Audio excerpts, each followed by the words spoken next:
Hemos hablado hasta ahora de alimentos. Hemos hablado de vino también como parte de nuestra alimentación. Y antes os decía la diferencia entre un nutriente y un alimento. Todo, absolutamente todo, tiene que ver con cómo funciona nuestro organismo. Y a través de la alimentación le damos nutrientes pues, para aportar energía que nos permita desarrollar nuestras actividades normales. Pero también damos un nutriente fundamental que está relacionado con la renovación de las células del cuerpo y, si nos vamos incluso a la época en la cual todavía estamos siendo formados dentro del útero, la formación de los órganos y una importancia fundamental a la hora de desarrollarnos y luego de funcionar es la centralita, el cerebro. Ojo porque se ha descubierto, se sigue descubriendo cada vez más, la relación que tiene los hábitos alimenticios y nutricionales de la madre durante la época fetal en el desarrollo de los tejidos que van a componer el cuerpo del ser humano que va a nacer. Y una de esas partes es el cerebro. Nos acompaña Carlos Espuch, que es neurólogo, algo de esto sabe, y nos va a establecer la relación entre nuestra alimentación, el desarrollo de nuestro cerebro y la importancia que puede llegar a tener bien en la prevención, bien en el intento de enlentecer la evolución de algunas enfermedades neurológicas. Carlos, cuando quieras. Vale, pues muchas gracias a vosotros y al centro por celebrar este 50 aniversario y la presentación tan maravillosa que está haciendo aquí de todos. Quería explicaros un poquito, que lo hablaré muy brevemente, pues sería bastante complicado el explicarlo todo, pero me podéis luego preguntar todo lo que queráis, de un poco lo que hacemos en el hospital. Yo trabajo en el Hospital Álvaro Cunqueiro y soy un biólogo rodeado de neurólogos, psiquiatras y pediatras, básicamente, ¿no? Donde estudiamos muchas líneas de investigación y una de ellas es cómo la alimentación afecta al desarrollo de nuestro cerebro. Quería empezar por una realidad en la que estamos viviendo ahora. Esta es una foto de Vigo de los años 50 y esta es una foto de por hace un par de años, de la misma zona. Igual que cambió Vigo tanto y cambiamos nosotros tanto, la alimentación cambió una brutalidad. Estamos hablando de los mismos alimentos prácticamente, pero a lo mejor químicamente tienen poco que ver en muchas cosas. Si establecemos nos vamos a la página del Ministerio y vemos los grupos de alimentos, aquí los tenéis todos, y podéis cogerlo, pues todas las disecciones de ellos, de cereales, leche, huevos, azúcares, etcétera, etcétera. Ahora justo cuando venía en el tren estaba leyendo un artículo que pusieron, no sé si El País o La Vanguardia, no me acuerdo, de un premio Nobel, donde pues decía que la carne provocaba cáncer y la leche también provocaba cáncer de mama, de próstata y de no sé qué. Y de hecho un profesor de un colegio Sabarís y tal, me ponías en el Facebook y tal, decía, ¿y ahora qué hacemos? Y tal. Pues claro, te lo hizo un premio Nobel, uno se acojona. Y dice, claro, la realidad, y por lo menos mi opinión, es que si nos ponemos con todo esto y ahora vemos todo lo que hay en Internet, la realidad es que lo que hay es que leer mucho, enterarse qué hay detrás y sobre todo por vosotros que estáis casi a punto de ser unos profesionales de los alimentos y de la cocina, es que todo lo que veis todo es bueno y todo es malo. ¿Por qué? ¿Dónde está la historia aquí? Un ejemplo es nada más. De hecho, os citaré ejemplos, pues tiraré un poco a Galicia, es el defecto que tengo de ser gallego, pero estos son panes, básicamente. Estos son unos que he hecho yo. Yo hace años que hago el pan en casa, lo hago yo mismo. Esto es un pan de molde que hice y estos son unos bollitos que hice. Y estos son dos típicos de supermercado que podéis ver en cualquier supermercado.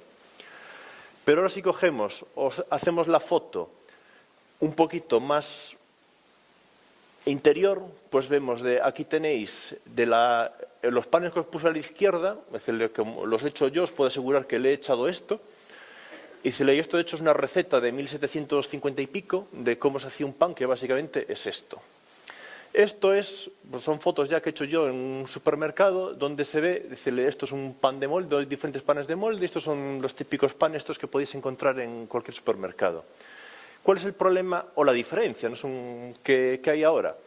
En muchos alimentos de esto a toda una lista de cosas que encontráis, de repente ya no es lo mismo. Obviamente es pan. No va a matar a nadie ni nada, nadie va a acabar en urgencias por tomar esto, ni con una enfermedad gravísima ni nada. Pero si lo diseccionas, esto es diferente. Un ejemplo, nos podemos ir, pues esto es una que hice yo hace poco con unas salchichas. Que si ahora luego le preguntas, pues por como los estudios que hace ella de percepción, dice, ¿las salchichas son buenas o son malas? Y muchos te dirán que dice, como tiene grasa, deben de ser fatales. Pues claro, el problema de las salchichas, pues aquí tenéis una salchicha de una marca muy conocida por aquí por Galicia, que básicamente es carne, mostaza, especias y poco más. Y aquí tenéis una lista enorme de cosas que muchos son reactivos normales de laboratorio y otros, pues bueno, ya tienen a lo mejor su duda de si son buenos o son malos. Para entender un poquito hacia dónde os quiero llevar, os tengo que dar, digamos, dos premisas. De hecho, una es muy antigua, que a lo mejor conocéis todos esta frase de somos lo que comemos. Pues esto viene de 1850, de este filósofo, de Ludwig Feuerbach, donde que en un libro fue el primero que escribió de si se quiere mejorar para el pueblo, en vez de discursos contra los pecados, denle los mejores alimentos. El hombre es lo que come. Obviamente lo escribió en alemán, porque como se escribía en aquella época. Pero una más actual es esta de aquí, es decir, es algo que está muy de moda en investigación, sobre todo en el campo de la salud, que es la relación que hay entre el cerebro y el intestino. Es hasta el punto de la historia que en neurociencia, ahora mismo al intestino se le llama el segundo cerebro, porque se sabe que la relación que hay entre uno y otro es fuertísima, tanto a nivel del intestino que tenéis aquí, como a nivel del microbioma que tenéis aquí. Pero para entender cómo funciona esto, le tenéis que entender un poco a lo mejor cómo es un intestino. Es decir, un intestino no es un tubo, una cañería que pasa la comida y ya está. Es decir, de hecho, es algo bastante complejo. Es decir, para que os una idea de la importancia que tiene el intestino, de si intentáis descubrir una molécula nueva, es decir, hay solo dos órganos en todo el cuerpo donde es seguro que la encontraréis. Uno es el cerebro y otro es el intestino. El intestino, si lo veis, digamos, aquí tenéis fotos diferentes de cómo es decir, aquí una de electrónico, que es todo esto de aquí, que son estas vellosidades que veis aquí, y aquí, pues eso, diferentes formas de verlo. Pero para que veáis cómo funciona, el intestino son una monocapa, un epitelio, que tiene esta estructura. Son células puestas así, hay uniones aquí que impiden el paso de nada, es decir, nada puede pasar entre las células. Y la comida, que va por aquí, para que entre a la sangre que está por aquí, tiene que atravesar estas células.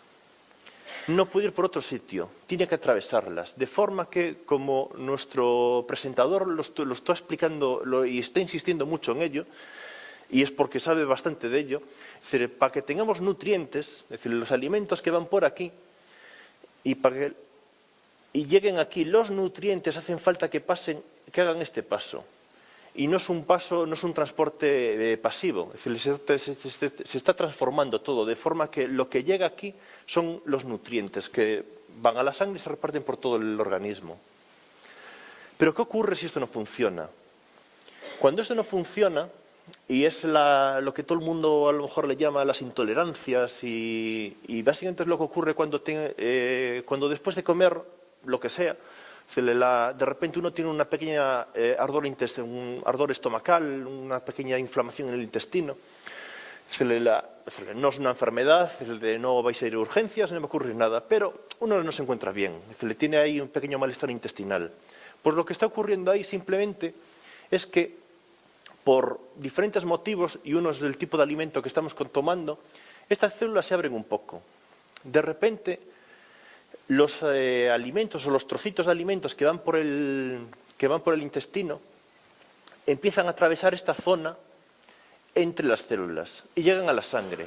¿Qué ocurre ahí? Que de repente ese alimento o esos nutrientes ya no son algo procesado, digamos, de forma natural, sino que es algo que los linfocitos, que es nuestro sistema inmune, digamos, lo reconoce como un cuerpo extraño. y lo que hace es, literalmente lo que haría con cualquier un virus o una bacteria, es atacarlo y provocar una inflamación. En la base de esta inflamación que ocurre es donde están muchos de los síndromes, digamos que pues eso, ese malestar intestinal, que es lo que mejor lo describe. Todo eso, en los últimos 2 años salieron un montón de artículos y que lo relacionan. Se sabe que hay unos tipos de demencias, entre ellos pues el Alzheimer, la esclerosis múltiple, el autismo, la depresión, la esquizofrenia o el Parkinson, que se cree que el origen de estas enfermedades, que las tenemos aquí, pues se cree que el origen está en el intestino. Y es algo que se está investigando. De hecho, cada vez saldrán más cosas y muchas cosas cambiarán, porque es algo muy, muy nuevo. Y algo que interesa mucho, sobre todo en un hospital, es el cómo respondemos a los fármacos.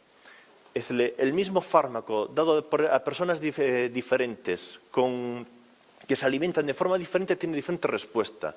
Y eso es algo que en un hospital eso es importantísimo conocer, porque puede provocar que desde que no funcione a que funcionen más o menos o que se curen o no. Otro aspecto en todo esto son esta bichería que tenéis aquí. Es decir, en esta foto que tenéis, esto es una foto del intestino. En azul son las células del epitelio, del intestino delgado. Y todo esto de aquí son bacterias. Es el microbioma tan famoso que sale ahora cada vez en muchos periódicos y revistas. Para que os hagáis una idea, esto es una foto de lo mismo pero cortado. Cortado tal cual, digamos, como si cogéis unos callos y lo cortáis a la mitad. Esto que tenéis en colorines son las bacterias, es el microbioma.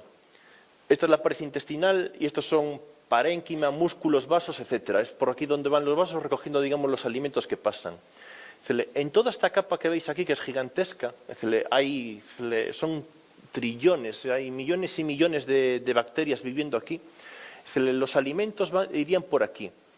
Para que un alimento llegue a la capa del intestino, a que atraviese estas células que yo antes os estaba describiendo, tiene que atravesar todo esto.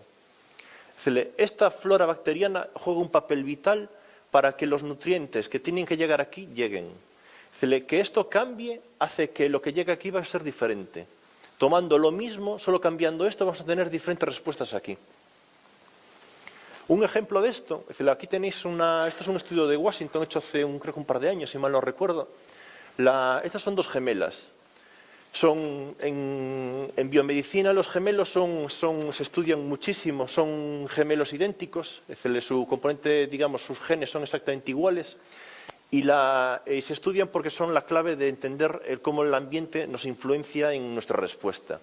Estas 2 gemelas, si veis, una es obesa mórbida y la otra es una chica normal. Las 2 las estudiaron, genéticamente no tienen mutaciones, no tienen nada, son enteramente idénticas. También se dio la particularidad de que las 2 viven juntas y son digamos, de los pocos gemelos que además de ser idénticos, convivieron juntos, que no es lo mismo que si ahora un gemelo está viviendo aquí en Vigo, el otro se va a Madrid, el otro se va a Estocolmo a vivir. Ahí ya el ambiente cambia y ya la epigenética ha cambiado en todo esto. Pero en este caso son 2 chicas que vivieron juntas. En Washington las estudiaron, ya digo, les vieron todo y la conclusión que llegaron, pues les estudiaron el microbioma, es que esta chica lo que tenía era una colonia en el microbioma diferente de bacterias que lo que le hacía era aprovechar los azúcares de la fibra vegetal mucho más que esta chica. Y es lo que lo hizo la pobre, digamos que haciendo lo mismo que las 2, pues ella es una obesa mórbida y ella no. Claro, esto diría, esto es casi se puede decir una jodienda. Pero claro, esto lo tenéis que entender ahora. Estamos en una vida occidental donde pues tenemos todo el mundo come, generalmente estamos bien cuidados y tal. Pero esto, si hacemos la foto pues en la Segunda Guerra Mundial o incluso mucho antes, seguramente ella sería la perfecta porque aprovecha la comida mucho mejor y ella a lo mejor habría muerto en alguna hambruna. Y es donde está la clave de todos estos cambios. Ahora mismo la evolución ha hecho que no estamos adaptados realmente al aprovechamiento que se haría en otras épocas. Profundizando un poquito en ejemplos, yo una de las líneas de investigación que tengo en el hospital es con los productos lácteos, ya sea con la leche vacuna o incluso tenemos proyectos ahora con el banco de leche materno del hospital. Es tratar de entender un poco esto.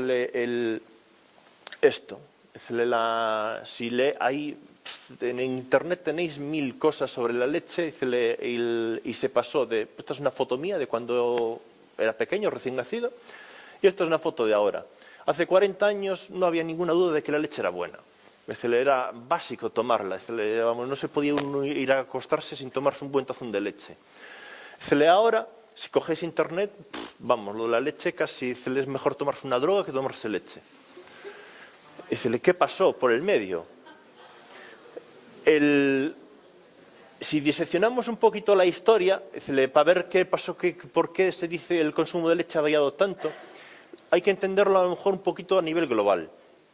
En este mapa veis cómo es el consumo de leche. En clarito están los países que más consumen leche y en oscuro los que menos consumen leche.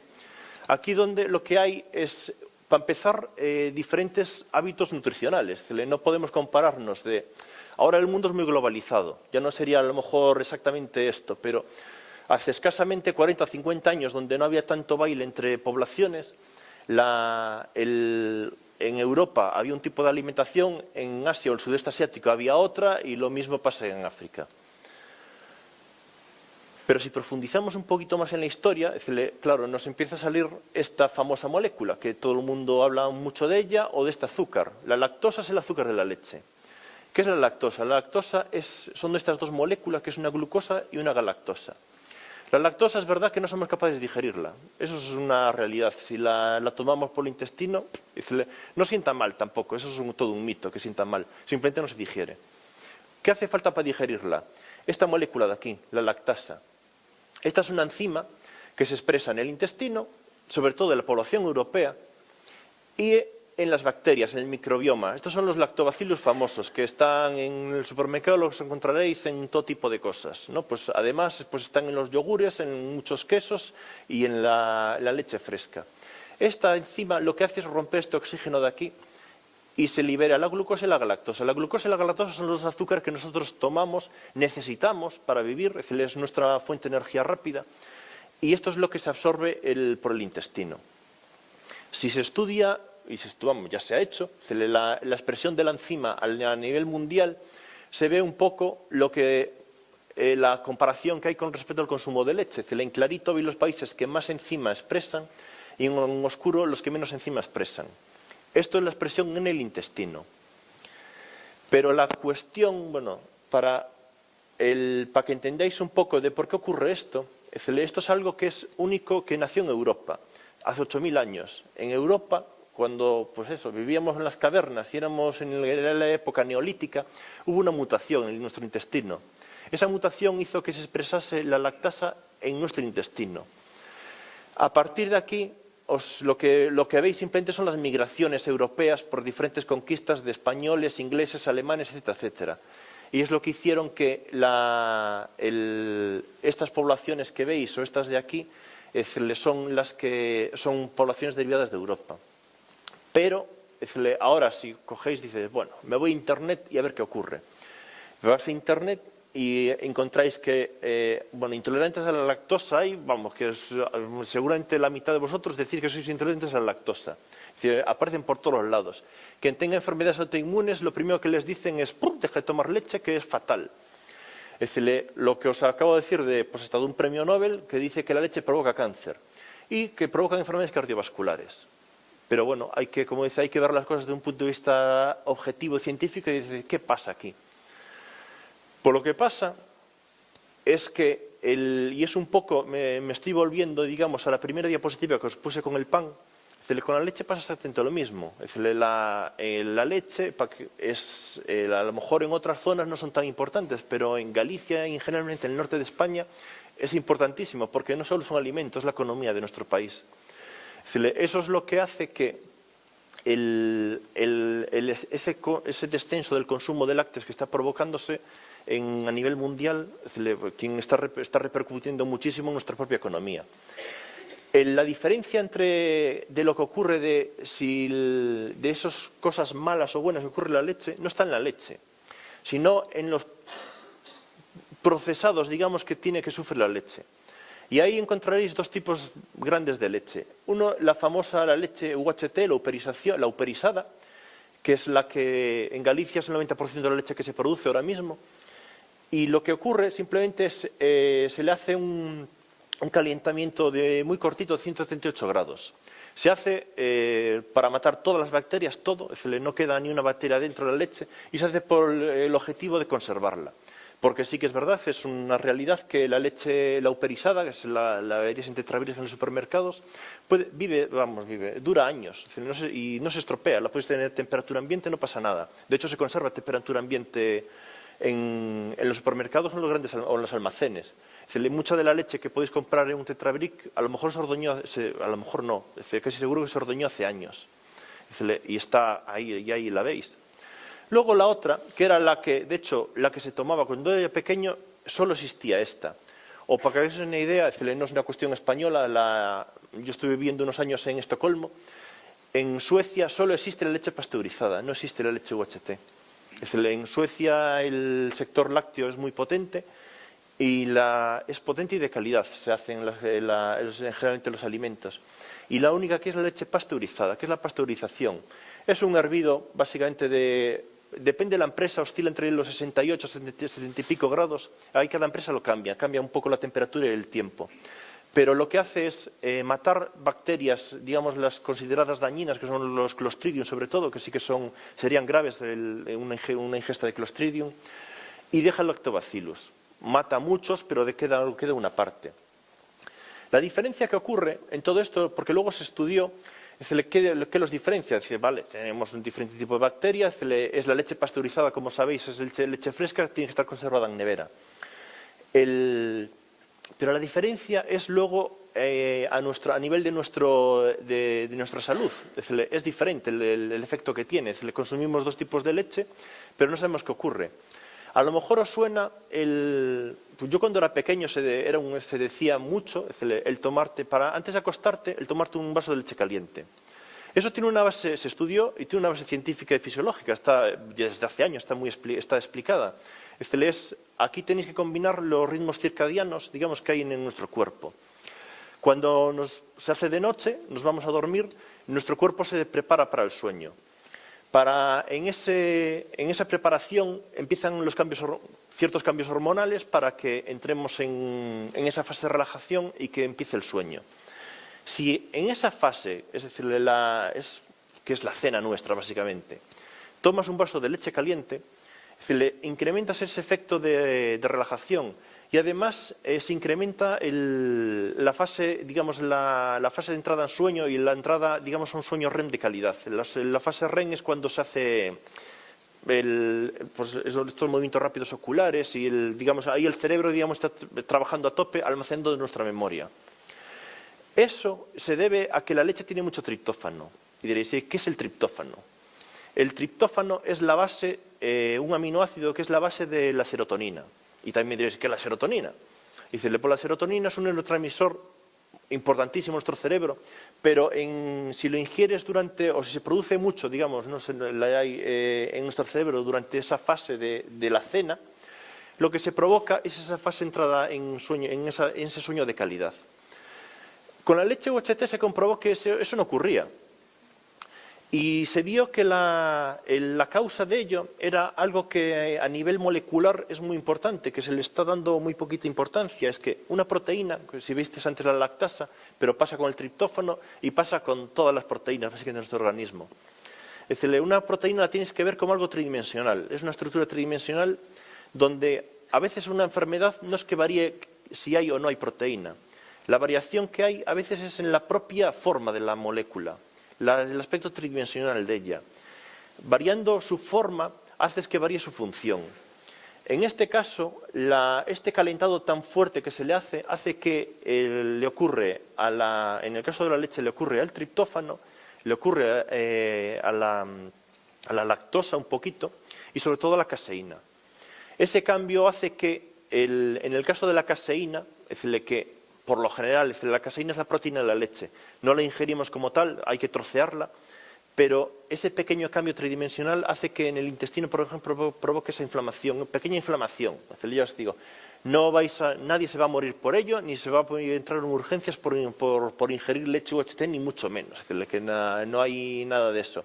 Pero sí que una ingestión crónica durante muchos años la acaba provocando ese malestar intestinal que luego se ve en un componente muy importante, que es en lo que ella pues lo está estudiando y lo explicó muy bien, que es en los componentes hedónicos de la alimentación.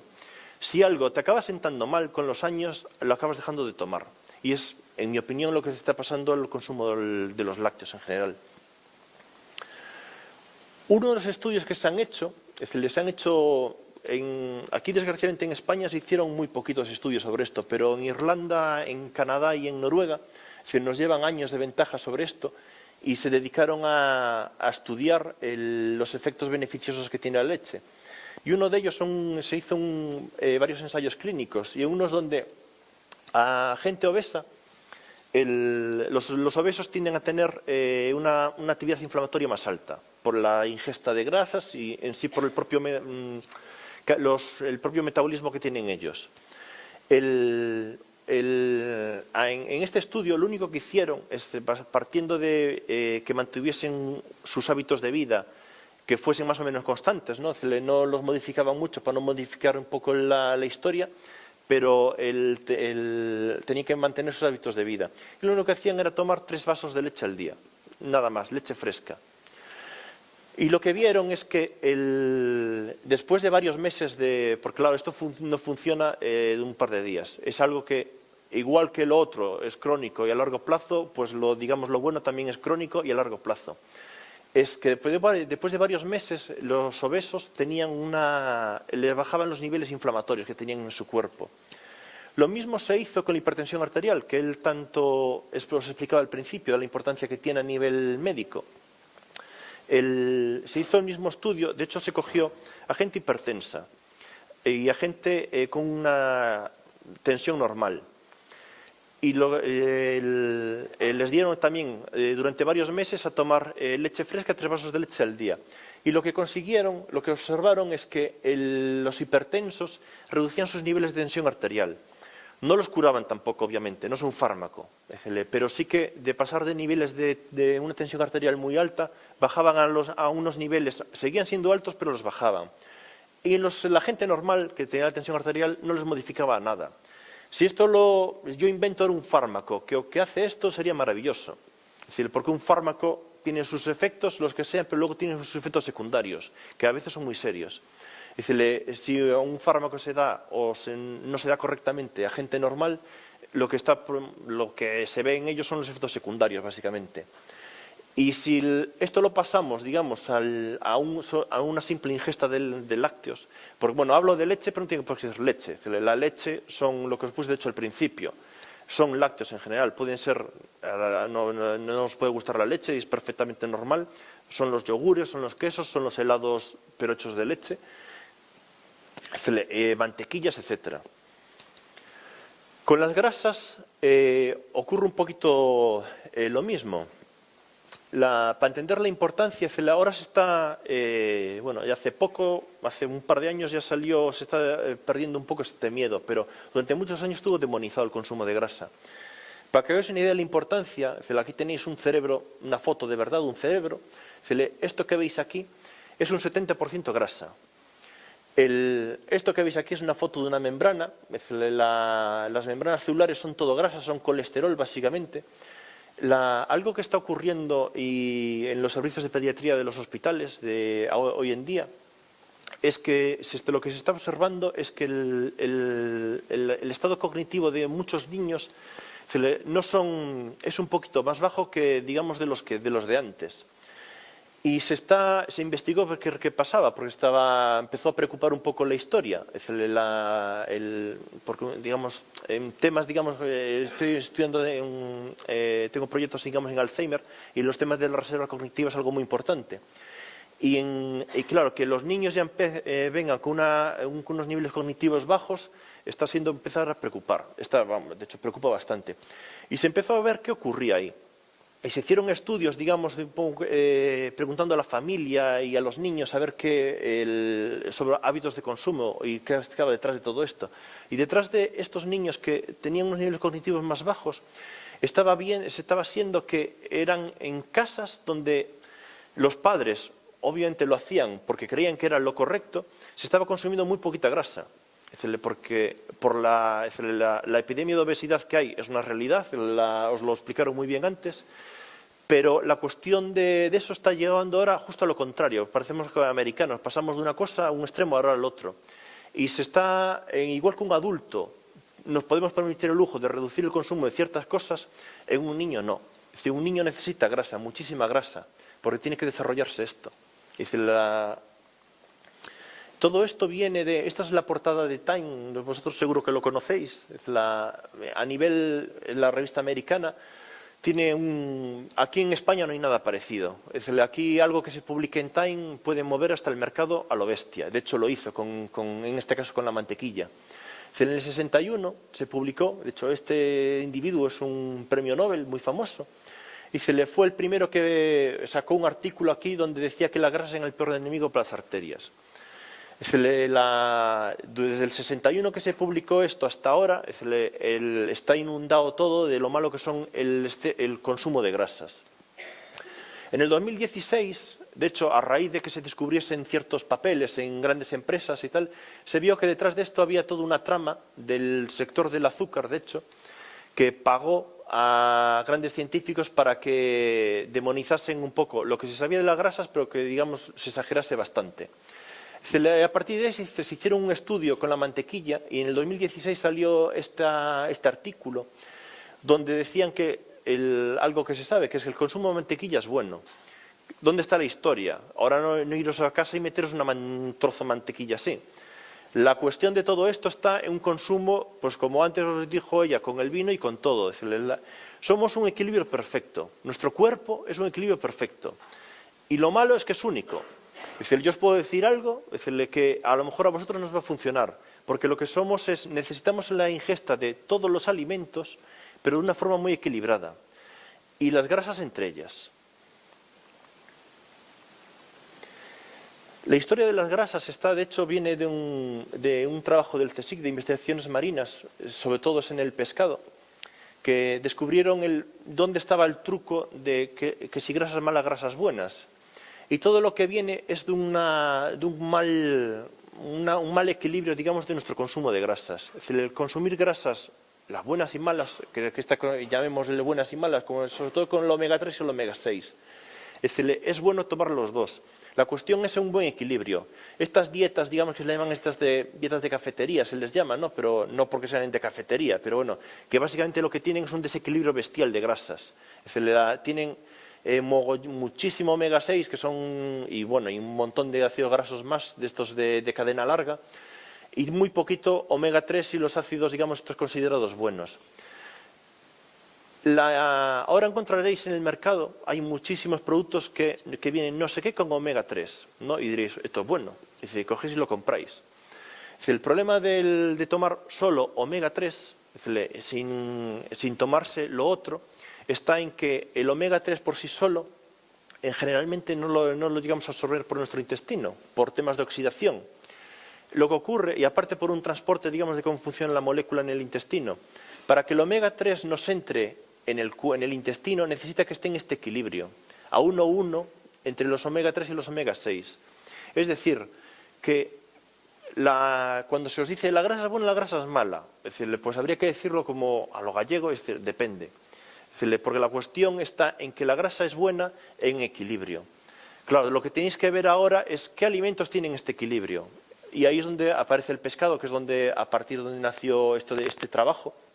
Pero es que luego se descubrió que otro de los componentes que tiene incluso mejor equilibrio que el pescado es la leche.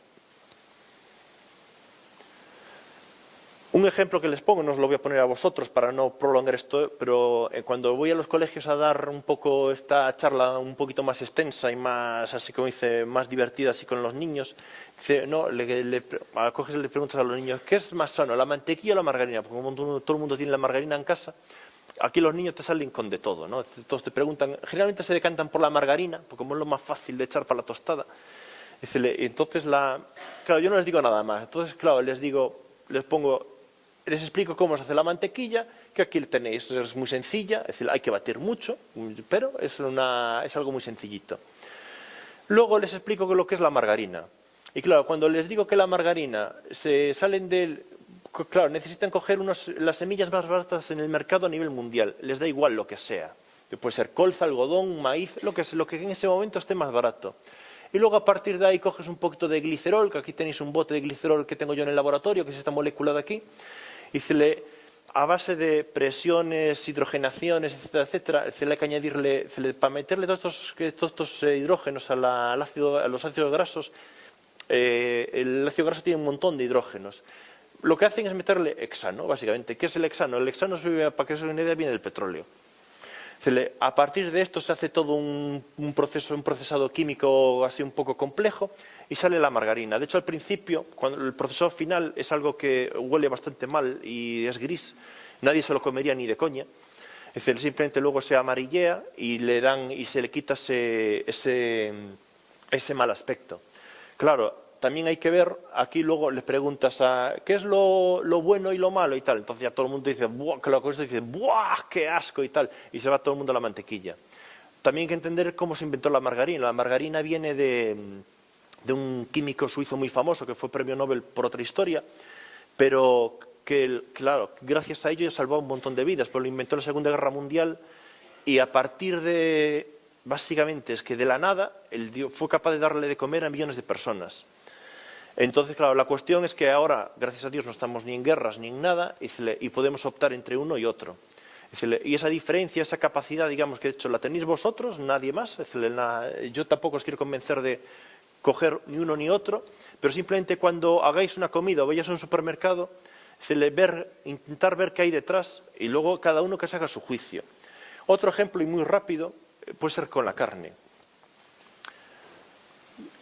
Si os pongo ahora, si le digo, ¿las hamburguesas son buenas o son malas? Y decirle, claro, la percepción que ahora tiene todo el mundo, pues las hamburguesas son malas, pues tienen muchos grasos y tal. Aquí tenéis la típica de una famosa hamburguesería, que ya la podréis adivinar por los colores, y una pues que en Vigo pues esta tiene mucho tirón, a mí me encantan, y que son de las galeguesas, que vienen, claro. Ahora, si nos vamos a decir un poquito detrás de ella, de esta foto, que efectivamente las dos son buenas, claro. Aquí tenéis de dónde vienen la hamburguesa que os puse a la derecha, que son de hecho es una raza que se recuperó, estuvo a punto de ser extinguida, es una raza gallega, la cachena, y luego la verdura que le ponen, de hecho lo que hacen es poner en esta hamburguesería, son verduras de temporada, y lo que se está sacando en Galicia en este momento, en verano pues te ponían pimientos de Padrón, etcétera, etcétera y tal. Ahora te la puedes hacer con berzas y demás verduras. ¿Dónde está la clave? Y aquí tenéis, de hecho, eso a lo mejor lo conocéis, en Reykjavik, en Islandia, en 2009, fue el primer McDonald's en Europa que cerró. Por nada especial, simplemente porque los propios islandeses dejaron de ir ahí. Pero curiosamente ocurrió algo que nadie tiene explicación. Cerró y parece que como si hubiesen puesto una amenaza de peligro biológico y que no se entrase nunca más. Y quedó desde el 2009 hasta hace pocos años, quedó el local como si fuese un museo. Y de hecho esta hamburguesa quedó en la mesa y unas patatas y todo eso, quedó tal cual ahí en la mesa. Hace pocos años, de hecho, se hizo en ese local otra historia. Y en la Universidad de Reykjavik un profesor cogió esto y ahora está puesto en una vitrina en la universidad. Es decir, desde 2009 hasta ahora está incorrupto. Es decir, la cuestión aquí está, la hamburguesa si es buena, si es mala, da igual. Es decir, la cuestión es de lo que está hecho esto, o las patatas fritas, para que pues en el 2017 siga incorrupto y tiene vistos de esto de llegar a muchos años ya. Y ya para acabar, porque esto daría ya para mucho rollo, un problema que hay ahora es el excesivo abuso que hay ahora mismo de pesticidas y herbicidas en la alimentación. Esto es un ejemplo, yo estoy viviendo en Gondomar y esto es lo que pasa varias veces al año, cuando, pues eso, de repente te rocían todas las carreteras con herbicidas, o aquí un operario aquí en las jardineras. Aquí, de hecho, hay varias fuentes de agua que se recogen por aquí, y todo esto, aunque se supone que no debería estar echado, va todo a las fuentes del agua. O esto lo tenéis aquí, o hay estudios en Alemania muy chulos donde se ven como las vacas tienen niveles muy altos de herbicidas, y todo eso, de hecho, se está viendo en la propia salud de las vacas y luego, obviamente, en la producción del tipo de carne. O algo que está ocurriendo aquí en Galicia, que aquí tenéis un famoso queso gallego, que ahora cada vez se están echando cada vez más fungicidas, pero simplemente para quitar la capita de hongos blancos que se le hacen en la corteza, que a mí me gusta, por ejemplo, pero bueno, pues ahora se le echan fungicidas para evitar ese aspecto de que de repente, después de un par de meses, pues que empiecen a aparecer. Claro, en este queso habitualmente se come la corteza y pues algo que se está viendo mucho en atención primaria, es muchos problemas, por ejemplo, de candidiasis y de infecciones por hongos, que no explica un poco el por qué ahora hay tanto. Y a lo mejor es que puede ser algo tan sencillo como que en la alimentación, por eso solo es el queso, ahora se hacen castañas, se hacen muchas frutas y verduras, estamos ingiriendo muchos fungicidas que lo que estamos haciendo es seleccionar en nuestro propio organismo hongos resistentes a todo esto. Luego de repente vamos al médico, el médico te receta algo para evitar el hongo y no funciona. Y de repente, claro, en una población normal da la lata, no ocurre nada, pero claro, si de repente vamos a un paciente oncológico, alguien con demencia o alguien que tiene una neumonía seria, de repente aparece un hongo que en un hospital, pues algo que se le tiene bastante miedo y puede matar a alguien. Y todo esto es por el excesivo abuso de ciertos productos que aparte muchos se están estudiando. Nosotros ahora estamos con Lleida, una universidad de Lleida, haciendo estudios porque se descubrió que hay un pesticida, hay dos exactamente, son muy habituales en la alimentación y que interaccionan con el gen ApoE. Y diréis, ¿qué es el gen ApoE? El ApoE es un gen que obviamente tenemos todos y hay 4 isoformas. Se le llama epsilon 1, 2, 3 y 4. La gente que tiene el 4, por ejemplo, por ser sencillos y tal, se le tiene un 25% padecer demencia, padecer Alzheimer. De hecho, esas pruebas que se venden para genéticas, para si padeces o no Alzheimer, lo que te hacen es verte si tienes ese genotipo del epsilon 4. Los que tienen el epsilon 2, por ejemplo, tienen una protección muy alta al Alzheimer. Y lo que se vio es que pesticidas que están en frutas, dos en concreto, que son muy habituales en el uso, interaccionan de una forma con el ApoE4, de forma que incrementan todavía más los casos, digamos, de Alzheimer. Todo esto se está haciendo en ratas y ratones, obviamente. No se puede hacer estas judíadas en personas. Pero, obviamente, se le da una idea de la interacción que está habiendo de todo este mal uso, porque el problema es el mal uso que se le está haciendo a todo esto por comodidades muchas veces en la alimentación. Y bueno, esto es lo que estaba diciendo hasta ahora, que no me voy a enrollar. Para acabar, yo os pegué ahora un rollito muy cortito sobre la alimentación, pero algo que en el hospital lo estamos haciendo con pacientes crónicos de esquizofrenia, y para que funcione, vosotros podéis cambiar vuestros hábitos de alimentación, pero desgraciadamente para nuestro organismo por sí solo esto no funciona. Para que funcione esta frase tan famosa de mens sana in corpore sano, hacen falta que funcionen las 3 a la vez. Para vuestra desgracia no queda más remedio que tener una vida saludable en cuanto a la alimentación, hacer ejercicio físico, y hacer ejercicio físico no implica el ser profesional del fútbol ni el baloncesto. Como pues cuando estamos con la gente con Alzheimer, que lo preguntan todos, ¿y qué es hacer ejercicio físico? Hacer ejercicio físico es andar nada más. Hacerte un paseo de 20-30 minutos diarios, ya está. Que a veces se puede hacer simplemente, pues en vez de coger el coche para ir a algún lado, el ir andando, o para ir al trabajo, o moverte, básicamente hacer una vida, no hacer una vida sedentaria. Y luego, por último, algo es vital, es la actividad mental, que es algo, pues eso, en el campo de la salud mental y las demencias es importantísimo, pero sobre todo esto nace cuando somos niños. Porque son hábitos, básicamente. El no estar, literalmente, quedarse apapahostios viendo la tele, viendo cualquier programa estúpido durante horas, eso nos deja el cerebro que se nos muere el cerebro. Actividad mental no hace falta tampoco hacerse un doctorado. No tenéis que hacerse un doctorado en filosofía y en biología y en química a la vez para decir que somos muy listos. No. Actividad mental es evidentemente mantener una buena relación social con la gente. Es decir, a la gente con demencia, por ejemplo, lo que le insistimos es vete al pueblo o vete a donde sea y estate con los amigos, juégate una partida a las cartas, a la petanca, lo que quieras y estar hablando de lo que sea. Es decir, a vosotros mismos, vuestra interacción que tenéis de forma habitual cuando salís, cuando estáis haciendo vuestra vida o lo que sea, pero no el pasar como pasa con muchos niños y adultos que llegan a casa de trabajar o del colegio y se pueden pasar tranquilamente 4 horas viendo la tele. Porque la tele es de las pocas cosas que directamente aparte del cerebro te lo deja. Está muy divertido la tele un ratito, pero no 4 horas, ni todos los días. Y nada, ya por acabar, claro, detrás de todo esto somos un equipo de hecho más grande que todo esto. Lo que en el hospital es casi imposible coger a todo el mundo. Pero bueno, aquí está el jefe de psiquiatría, y aquí veis desde biólogos, enfermeras, técnicos, psicólogos y químicos, y más los que están, de hecho aquí detrás, que están en planta metidos. Y en el tema de la leche, por ejemplo, este es el equipo de pediatría del hospital, donde estamos estudiando, ya sea en el banco de leche materno como en la leche vacuna, digamos, los aspectos moleculares que hay en la leche para intentar sacar fármacos o terapias, digamos, que puedan ayudar.